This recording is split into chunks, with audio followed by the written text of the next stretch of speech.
Bonsoir et bienvenue en ce lundi 20 juin 2022. Et nous en sommes arrivés ce soir à la méditation numéro 804 et plus particulièrement à la méditation numéro 518 dans le livre de l'Apocalypse, mais pas que nous méditons ensemble bien depuis le 1er janvier 2021. Avant de poursuivre de notre méditation et pour introduire celle-ci, donc nous prenons le verset numéro 8 dans le psaume 121, verset numéro 8 dans la Bible en français courant. Il est écrit « Oui, le Seigneur oui, le Seigneur te gardera de ton départ jusqu'à ton arrivée dès maintenant et toujours. » Merci Père, merci Seigneur, merci bien-aimé Saint-Esprit, parce que au travers de ce verset, au travers de ta parole, nous avons cette ferme promesse, que toi en nous en toi, nous ne faisons qu'un, et que tu nous gardes dès notre départ jusqu'à notre retour. Nous pouvons être sûrs et certains que tu nous gardes, que tu nous protèges, que tu envoies même tes anges autour de nous, sur ta parole, nous garder. Oh, il balaye tout obstacle naturel et surnaturel devant nous, derrière, dessous, dessus, sur les côtés. Ils sont toujours avec nous. Parce que tu as déclaré, proclamé de ta parole, que tu nous gardais de notre départ jusqu'à notre retour. Alors, nous pouvons avoir cette ferme assurance que tu es toujours avec nous. Où que nous allions, quoi que nous fassions, ayons cette ferme assurance que tu es là, en permanence. Je le dis plusieurs fois dans la parole. Alors, cela doit nous encourager, cela doit nous fortifier, à toujours regarder à toi, vers toi, à toujours focaliser nos regards sur toi, Seigneur Jésus, toi qui, en qui nous sommes et toi en nous, et nous ne faisons qu'un. Parce que nous savons que, comme tu le dis, dans Jean 14, au verset 23, que toi et notre Père êtes venus habiter en nous, faire votre demeure chez nous. Alors, quel privilège nous avons. Et soyons sans crainte. Avançons, tout simplement, sur ce chemin que tu as tracé pour nous, sur ces bonnes voies, sur ces voies droites et intègres dans lesquelles tu veux que nous marchions. Que cela soit pour ta gloire, Père, dans le nom de Jésus. Merci, bien-aimé Saint-Esprit. Amen. Nous reprenons, comme à l'accoutumée, les versets 8 et 9 que nous avons depuis bien longtemps maintenant, depuis des semaines, en fil rouge, dans le chapitre 4 du livre de l'Apocalypse, que nous allons reprendre, et ceci afin de voir, au travers des 4 êtres vivants, combien notre cœur doit être tourné vers le Seigneur, le louer, le glorifier, comme nous l'avons prié également, parce qu'il est toujours avec nous en permanence. Et pour illustrer tout cela, et au travers de la parole, et puis surtout pour que nous comprenions ce cheminement, justement, nous voyageons avec le peuple d'Israël et Moïse à travers le désert. Et nous voyons à tour de rôle comment agit Moïse, comment agit le peuple, comment agit le Dieu Tout-Puissant, l'Éternel, notre Père. Et comment les hommes se comportent de cœur, mais aussi d'attitude envers notre Père, et combien notre Père agit, répond et dirige toutes choses envers Moïse et envers le peuple. Et cela doit aussi nous encourager, parce que la parole nous dit que cela nous sert d'exemple. Cela nous a été donné aujourd'hui comme un exemple, afin justement que nous puissions, avec sagesse, avec intelligence, parce que je ne doute pas que vous continuez à lire un proverbe par jour, ceci nous permet d'avoir et d'obtenir petit à petit, et de rechercher la sagesse, l'intelligence divine qui nous permet à ce moment-là, de comprendre, de discerner la parole selon, ce qu'elle veut nous faire comprendre à un instant T dans nos vies. Reprenons les versets 8 et 9 dans le chapitre 4 du livre de l'Apocalypse. Il est écrit « Les 4 êtres vivants ont chacun 6 ailes, et ils sont remplis d'yeux tout autour et au-dedans. Ils ne cessent de dire jour et nuit, c'est-à-dire sans s'arrêter, sans repos. Saint, Saint, Saint est le Seigneur Dieu, le Tout-Puissant, qui était, qui est et qui vient. » Verset 9, « Et quand les êtres vivants rendront gloire et honneur et action de grâce à celui qui est assis sur le trône, on parle ici bien sûr de notre Père, le Dieu Tout-Puissant, à celui qui vit au siècle des siècles, et comme nous le disons chaque jour, eh bien n'oublions pas notre Seigneur Jésus, bien sûr, qui règne à ses côtés et qui intercède pour chacun eh bien, de ses frères et sœurs, c'est-à-dire les enfants de Dieu, car nous connaissons notre identité. Reprenons eh bien, la suite de ce que nous avons vu hier, où Moïse était en pleine, on va dire, dépression, en tout cas désespoir, ça c'est une évidence, en plein abattement, à tel point que lui, Moïse, qui parlait en face à face avec Dieu comme à un ami, eh bien, a commencé à déclarer, à proclamer des prières, même pas des intercessions, parce que c'était pour lui qu'il le faisait, eh bien des prières en tout cas insensées, qui n'ont plus de sens avec le Moïse que nous avons connu, eh bien quelques semaines, quelques mois auparavant, comme nous avons pu eh bien le lire dans le livre de l'Exode. Et même, je dirais, sans parler de semaines, une journée ou deux avant, et même la même journée, parce que dans le chapitre 11, on a pu voir qu'il a intercédé auprès de notre Père envers le peuple d'Israël. Alors, hier, nous avions terminé parce que on va juste reprendre le verset 14 et 15 pour bien comprendre bien la suite. Moïse dit à l'Éternel, « Je ne puis pas à moi seul porter tout ce peuple, hein, le diriger, hein, ils ne s'en sont, pardon, excusez-moi, la chaleur, la fatigue, ils ne se sentent plus capables, j'y suis arrivé, de diriger le peuple d'Israël, car il est trop lourd pour moi. C'est trop épuisant pour lui. Il ne sait plus comment faire, il ne sait plus comment le diriger. Plutôt que de me traiter ainsi, tue-moi donc. Hein, on l'a vu hier, assassine-moi donc. Le même mot, eh bien, qui est utilisé, hébreu, qui est utilisé, eh bien, avec Caïn et Abel, lorsque Caïn a assassiné son frère Abel. Tue-moi donc, si j'ai obtenu ta faveur. Et il sait très bien qu'il a obtenu sa faveur. Mais on dirait qu'il joue de cela pour incliner, eh bien, comment dirais-je, notre Père à son désir, c'est-à-dire de le tuer. Et que je n'arrête pas ma vue sur mon malheur. Il parle bien ici de son malheur à lui, à Moïse, c'est-à-dire ses yeux, ce que ses yeux voient, Aïn, aussi bien sûr de ce que font bien sûr le peuple, et surtout, est-ce qu'il a peur, je pense ici, c'est de sa réaction, celle qu'il a eh bien eu quelques versets auparavant, où eh bien ce que le Dieu Tout-Puissant a fait, l'Éternel a fait envers le peuple, eh bien lui a beaucoup déplu à Moïse, et je pense que de lui-même, au fond de lui, consciemment ou inconsciemment, il a pu voir que son cœur eh bien avait dévié. Il n'était plus focalisé, focus sur notre Dieu, et il sentait qu'il y avait quelque chose qui n'allait pas. Et là, eh bien, il préfère dire, eh bien, je me sens plus capable de le faire. Je me sens plus capable. Tue-moi, assassine-moi, réduis-moi à néant, sous-entendu, mets quelqu'un d'autre à ma place. Alors, il dit, peut-être là aussi, consciemment ou inconsciemment, eh bien, il dit à l'Éternel, eh bien, si j'ai obtenu ta faveur. Hein, on a pu le voir, si j'ai obtenu ta grâce, hein, c'est la même chose. Je te prie, quand il est dit, si j'ai obtenu ta faveur, dans d'autres versions, il est écrit, je te prie, et quand on va voir dans je te prie, la signification en hébreu, eh bien c'est la même chose que tue-moi. C'est-à-dire assassine-moi, c'est comme si que, eh bien, il disait deux fois dans la même phrase, tue-moi, assassine-moi, réduis-moi à néant.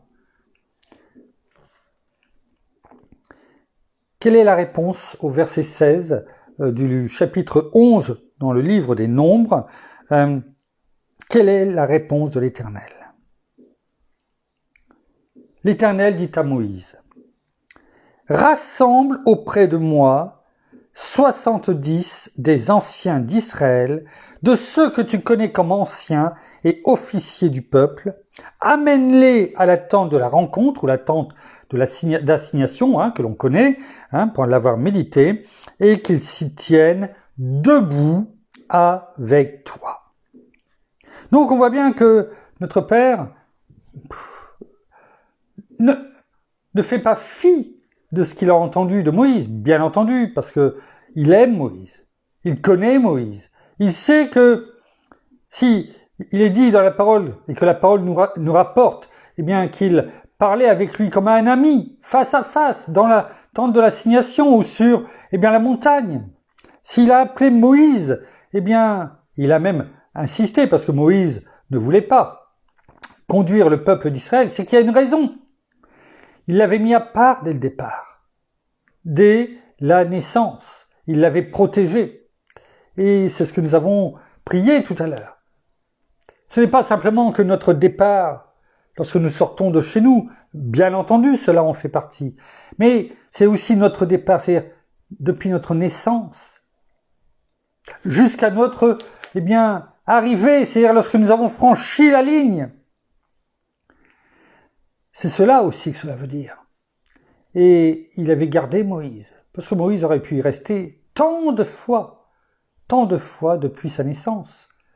Et ce n'est pas aujourd'hui, parce que Moïse lui demande de le tuer, même de l'assassiner, en regard du verbe hébreu, et bien que cela va incliner de façon différente le cœur et la façon d'agir de notre Père, du Dieu Tout-Puissant, envers Moïse. Si la parole dit, tu peux être sûr, on l'a dit, on va le reprendre. Le Seigneur te gardera, il est même dit avant, oui, si tu n'en es pas sûr, si nous n'en sommes pas sûrs, la parole insiste en disant dès le départ, oui, le Seigneur te gardera de ton départ jusqu'à ton arrivée, dès maintenant et toujours. Si on regarde, on peut le prendre en parole de vie, j'aime bien parce que c'est à l'instant présent, le Seigneur veillera sur toi. Depuis ton départ jusqu'à ton retour, dès maintenant. C'est-à-dire, il n'y a pas de délai. Ça ne sera pas, à un moment donné, en fonction de ce que tu vas faire, etc. Non. Dès maintenant. Dès que tu reçois, tu t'es tourné vers moi. Dès que je sais que tu vas me servir. Que tu me donnes ton cœur. Dès maintenant et pour toujours. C'est-à-dire que je ne vais pas retirer ma main de toi. Je te fais une promesse. Je te garde de ton départ jusqu'à ton retour dès maintenant et toujours. On pourrait dire et à perpétuité. Et à perpétuité. Alors, on voit là la compassion de notre Père. Toujours prompt à répondre, à aider ses enfants, comme des parents, je dirais, normaux, qui, quand ils voient leur enfant dans un désespoir complet, quelle que soit la situation, ne va pas passer à côté et dire écoute, débrouille-toi, quoi. Je ne sais pas comment vous pouvez réagir, mais en tout cas, des parents normaux, c'est pas comme ça qu'ils agissent. Ils viennent, ils parlent, ils essaient de trouver, de comprendre, en ce qui nous concerne, parce que notre Père a tout compris. Et il réagit tout de suite. Il dit pas, écoute, je vais réfléchir, viens me revoir dans quelque temps, et puis on verra, mais en attendant, tiens-toi à carreau, fais ce que je te dis. Rappelle-toi ce que je t'ai dit. Non. Il sait, et peut-être, que tout ce cheminement a été fait aussi pour que Moïse. Moïse s'abandonne totalement, réagit de cette façon, afin que on ait un Dieu d'ordre, afin que, eh bien, les choses soient ordonnées aussi pour le peuple, eh bien, d'Israël. Parce que le peuple grandit. Le peuple grandit. Et il y a besoin, eh bien, d'ordre précis. Et notre Père sait très bien, il voit très bien, eh bien que Moïse ne peut pas s'occuper de tout. Et qu'il a besoin de soutien. En tout cas, de personnes à qui il va pouvoir déléguer des choses. C'est pourquoi il dit, eh bien, rassemble. C'est rassemble, assemble, c'est la même chose, c'est le même verbe hébreu. Eh bien, auprès de moi, 70 des anciens d'Israël, de ceux que tu connais comme anciens et officiers du peuple, amenés à attendre de la rencontre et qui s'y tiennent debout avec toi. Il est intéressant de voir ici qu'il y a 70. Tout comme les 70, eh bien que, à un moment donné, notre Seigneur a envoyé partout dans la Galilée, etc., pour deux par deux, eh bien pour, comment dirais-je, aller délivrer, guérir et délivrer les personnes. On le voit notamment dans Luc chapitre 10, et notamment ce merveilleux passage de 16, Luc 10, chapitre 16 à 20. Lorsque la parole, notre Seigneur dit, eh bien, celui qui vous écoute, m'écoute, et celui qui vous rejette, me rejette. Et celui qui me rejette, rejette celui qui m'a envoyé. Voilà ce que disait déjà le Seigneur à ce moment-là, eh bien, aux 70. Et notre Père dit ici à Moïse, que rappelons-nous, qui est, eh bien, un type, entre guillemets, ce n'est pas péjoratif, eh bien, de l'image de notre Seigneur, un type de Christ, de notre Seigneur, eh bien, notre Père, ici, eh bien, donne l'image des 70 qui, à un moment donné, dans la nouvelle alliance, eh bien, eux aussi vont être envoyés par Christ notre Seigneur. On continue un petit peu. Et notre Père ici dit comment cela va se passer. Il dit pas simplement, eh bien, assemble les 70 et puis c'est tout. Non, il le dit au verset 17, eh bien, je descendrai et là, je te parlerai. Je prendrai de l'esprit qui est sur toi. Voilà ce que notre Père ici dit, le Dieu Tout-Puissant, l'Éternel dit à Moïse. Je prendrai de l'esprit qui est sur toi et je le mettrai sur eux. C'est ce que notre Seigneur a fait avec les 70. Il les a oints. Il les a, on va dire, il a mis son esprit dans les 70, avant de les envoyer, eh bien, partout pour aller délivrer et guérir. Et ici, on voit, eh bien, que l'image qui est donnée ici, c'est ce que, finalement, eh bien, l'image de ce qu'a fait notre Seigneur avec les 70 disciples. Je prendrai de l'esprit qui est sur toi et je le mettrai sur eux, afin qu'ils portent avec toi la charge du peuple et que tu ne la portes pas à toi seul. On est bien d'accord ici, notre Père dit, je vais te donner, assemble, et je vais te mettre de ton esprit sur ces 70. Pas pour qu'ils fassent le boulot à ta place, mais pour qu'ils t'aident, afin qu'ils fassent et qu'ils portent avec toi la charge du peuple. Malgré tout ce que Moïse, eh bien, dans son désespoir, dans sa déprime, dans sa descente, eh bien, au plus bas, eh bien, notre Père, là, est en train non seulement de le fortifier, mais lui dire, mais même pas lui dire, finalement. Au travers de ce qu'il dit, eh bien, on pourrait penser, mais t'as vu dans l'état où je suis. On pourrait se mettre à la place de Moïse, t'as vu dans l'état où je suis, et toi, plutôt que de te fâcher contre moi, de te mettre en colère contre moi, eh bien, finalement, tu me dis, eh bien, les 70 vont t'aider, mais ils vont porter ce peuple, ils vont t'aider à porter ce peuple, et c'est toi, avec toi. Et tu mets de mon esprit que tu prends sur moi, sur ces 70. Et c'est vrai qu'on pourrait dire à ce moment-là, mais quel esprit? Quel esprit? Quelle onction Moïse peut-il encore avoir après tout ce qu'il a dit? Combien de fois, lorsque nous sommes aussi peut-être dans le désespoir, dans la déprime, et on a l'impression de ne plus rien valoir aux yeux de Dieu. Il y a deux choses à retenir. La première chose, c'est que on n'est pas seul à l'avoir vécu. Même Moïse, qui a été pris, qui a reçu les tables de l'Alliance, les 10 commandements, qui a vu les 10 plaies, parce que c'est lui qui portait le bâton, qui a ouvert la mer Rouge avec ce bâton, sous l'ordre de l'Éternel, bien entendu, avec le rocher d'Horeb, avec les 10 commandements, les tables de la loi, lui, Moïse, était complètement déprimé. Donc cela doit nous rassurer, il n'est pas un surhomme, et pourtant, il parlait avec Dieu, avec l'Éternel, en face à face, comme un ami. Alors, cela doit nous rassurer. Et surtout, la deuxième chose, ce n'est pas parce qu'à un moment donné, nous pouvons ne pas être bien. Ne pas être bien. On peut être au plus bas. On peut être dans le désespoir, parce qu'on ne sait pas comment cela va tourner, comment on va pouvoir s'en sortir.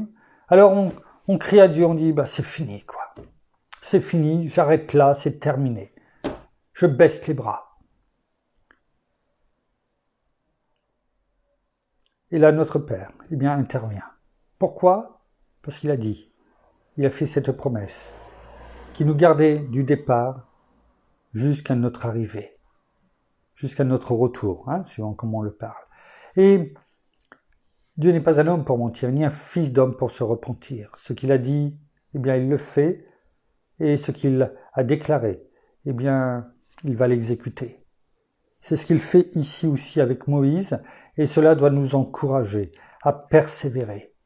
Quoi qu'il arrive, quoi que nous pouvons penser, quoi que l'ennemi appuie là où ça fait mal en disant enfin je t'ai eu. Non.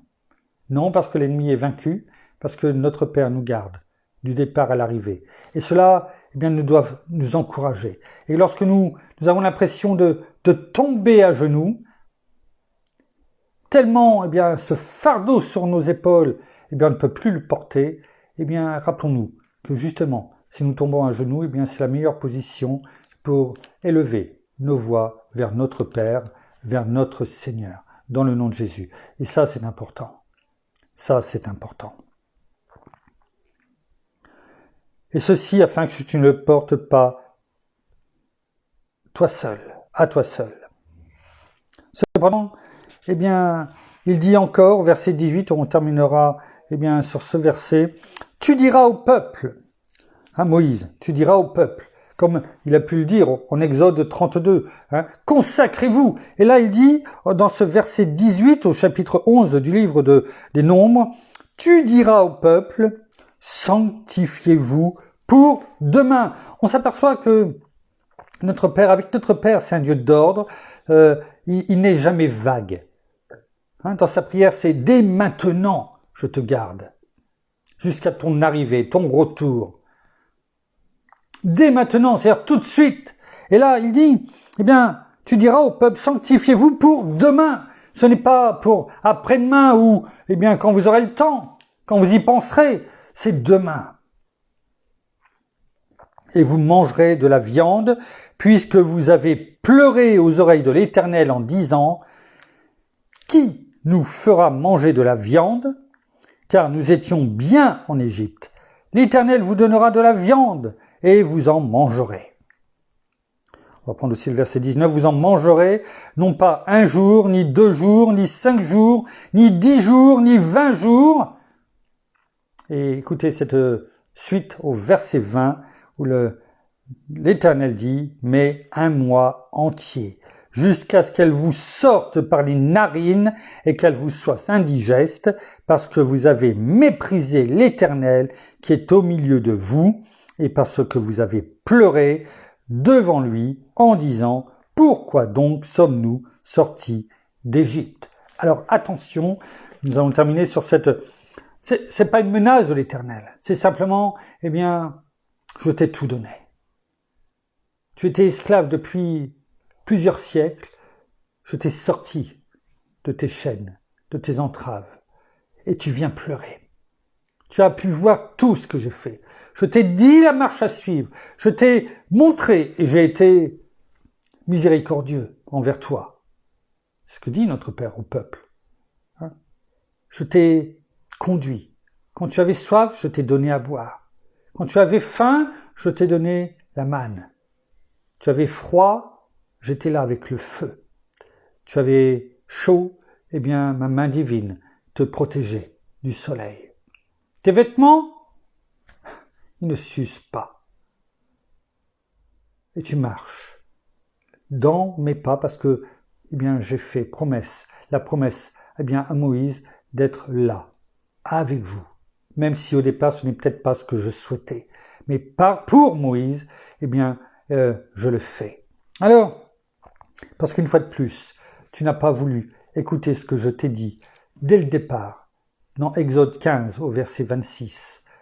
Si tu écoutes attentivement la voix de l'Éternel ton Dieu, si tu fais ce qui est droit à ses yeux, si tu prêtes l'oreille à ses commandements, et si tu observes toutes ses prescriptions, je ne t'infligerai aucune des maladies que j'ai infligées aux Égyptiens, car je suis l'Éternel qui te guérit. Alors, qui te guérit de toutes choses, bien entendu, au sens large, mais donc on peut voir ici eh bien, que le peuple, une fois de plus, malgré ses chutes et rechutes, eh bien, a continué à mépriser l'Éternel. Celui qui marche dans la droiture craint l'Éternel, mais celui qui prend des voies tortueuses, et on le voit avec le cœur malheureusement du peuple d'Israël, eh bien la parole dit, celui qui prend des voies tortueuses le méprise. Alors, que cela soit aussi un exemple pour nous. Il faut toujours avoir des exemples dans le bon côté, mais aussi, eh bien, quand les choses ne vont pas, eh bien, comment notre cœur doit réagir? Eh bien, toujours, eh bien, le louer, lui rendre gloire, avec un cœur tout entier, parce que nous avons prié et parce que nous pouvons en être sûrs et certains que notre Père, dans le nom de Jésus, eh bien, nous garde du départ, dès maintenant, jusqu'à l'arrivée, notre retour. Merci, Père. Merci, Seigneur. Merci, bien-aimé Saint-Esprit. Une fois de plus, pour ce que tu nous as montré encore aujourd'hui, pour cette promesse que tu nous as faite bien depuis bien longtemps, mais qui est toujours bien d'actualité aujourd'hui, car cela sera jusqu'à ton retour, jusqu'à l'avènement de notre Seigneur, jusqu'à ce que la porte eh bien, soit fermée, eh bien, tu nous gardes de notre départ jusqu'à notre retour. Nous terminons par la prière.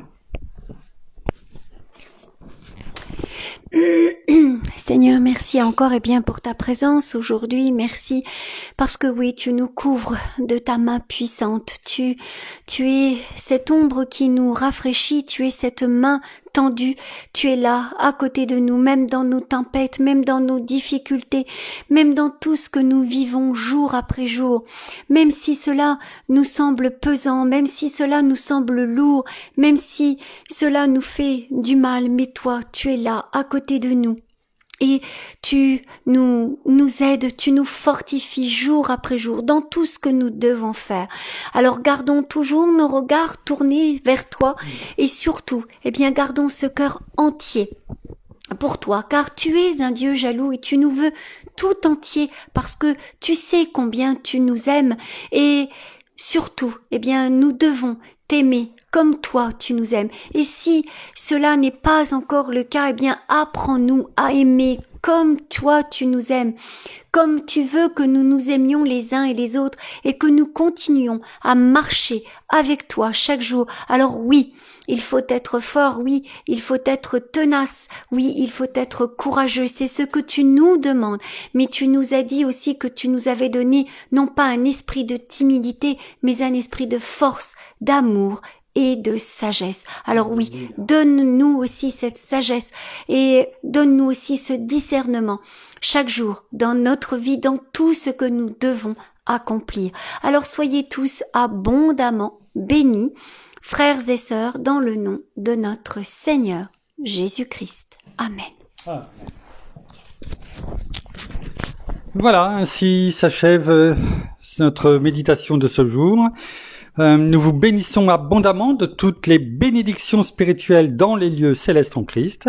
Nous saluons nos amis au Québec, au Canada, en francophonie, en France et tout autour de chez nous. Et nous vous souhaitons à toutes et à tous une excellente fin de journée pour certains, de soirée pour d'autres.